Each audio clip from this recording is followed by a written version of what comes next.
First of all நம்ம எல்லாரும் ரொம்ப தேங்க்ஸ் சொல்லணும். காரணம் என்னன்னா நீங்க கொடுத்த அந்த ரெஸ்பான்ஸால தான் எங்களுக்கு பெரிய லெவல்ல ஒரு மோட்டிவேஷனா இருந்தது. இந்த டிஸ்பிளே வச்ச ஏர்பாட்ஸ் நம்ம திரும்ப ஒரு ஸ்டாக்ஸ் ரீலோட் பண்ணிருக்கோம். நாம சொன்ன அதே பிரைஸ் ஜஸ்ட் ஃபார் 999 கொடுக்க போறோம். இதுல என்னென்ன ஸ்பெஷல் இருக்குன்றத காமிச்சிடுறேன். நிறைய பேர் கேட்டது போன வீடியோல அப்படியே ஓவர் வியூவா இருந்து இந்த மாதிரி கொஞ்சம் டீடைலா இன்டிப்தா நான் சொல்றேன். இதுல வந்து பாத்தீங்கன்னா நீங்க பாஸ் பிளே அண்ட் தென் வந்து சாங்ஸ் வந்து ஃபார்வர்ட் ரிவர்ஸ் போக முடியும். வால்யூம் நீங்க இன்க்ரீஸ் டிக்ரீஸ் பண்ணிக்கலாம். இதுல ஏஎன்சி இருக்கு. அது மட்டும் இல்லாம உங்களுக்கு ஏத்த மாதிரி ஈக்குவலைசர்ஸும் இதுல நீங்க மாத்திக்கவும் முடியும். வேணும்னா ஆன் பண்ணிட்டு உங்களுக்கு ஏத்த மாதிரி மியூசிக் நீங்க ஈக்குவலைசர்ஸ்ல மாத்திக்கலாம்.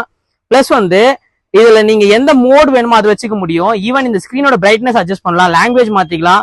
உங்களுக்கு பிடிச்ச வால்பேப்பர் கூட ஈவன் நீங்க செட் பண்ணிக்க முடியும். இப்ப பாருங்க, நமக்கு எந்த வால்பேப்பர் செட் பண்ணிருக்கோமோ அந்த வால்பேப்பர் வச்சுக்க முடியும். Apart from that stop watch, உங்களுக்கு லெஃப்ட் ரைட் இயர்ஸ் கண்ட்ரோல் பண்ண. இதை விட இதுல ஒரு சூப்பரான விஷயம் என்ன, சின்னதா ஒரு டார்ச் கொடுத்துருக்காங்க. இது எதுக்கு யூஸ் ஆகும் அப்படின்னு பாத்தீங்கன்னா, இன் கேஸ் ஆஃப் எமர்ஜென்சில இந்த ஸ்கிரீன் வந்து ஒயிட்டா மாறிடும். சோ அதனால வந்து மேக்ஸிமம் கொஞ்சம் பிரைட்னஸ்